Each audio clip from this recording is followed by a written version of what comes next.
O noapte. Nici o noapte nu seamănă cu alta. Mai ales atunci când copilul tău primește un diagnostic de cancer. Din acel moment, viața se trăiește noapte cu noapte. O noapte în care nu pui pleoapă pe pleoapă copleșite griji. O noapte în care visezi că nimic din ceea ce se întâmplă acum nu este real. O noapte în care te prăbușești sub greutatea disperării. O noapte în care citești povești înainte de culcare. O noapte în care nu mai știi ce să faci. O noapte în care plângi. O noapte în care speri. O noapte. O noapte. O noapte. O noapte. O noapte.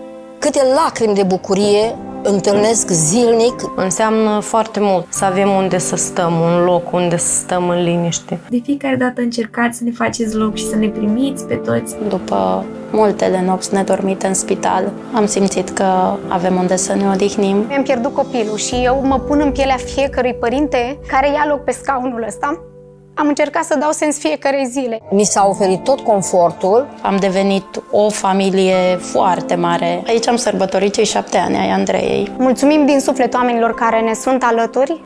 Nu vă dați seama cât de mult înseamnă pentru noi. Bucuria din ochii copiilor și bucuria din ochii părinților care sunt greu încercați. Părinții ai căror copii se luptă cu cancerul își trăiesc viața noapte de noapte. Iar datorită Magic Home, aceste nopți nu sunt petrecute pe un scaun lângă un pat de spital, Ci în 14 case sau apartamente în 5 orașe din țară, cu o capacitate de peste 145 de locuri. Sunt peste 117.000 de nopți petrecute de aproape 14.000 de copii și părinți sub acoperișul Magic Home din 2017 până în prezent. Mulțumim că ați fost alături de noi. Și hai să continuăm să construim împreună. Trimite Magic prin SMS la 8844 Și donează 2 euro lunar pentru Magic Home.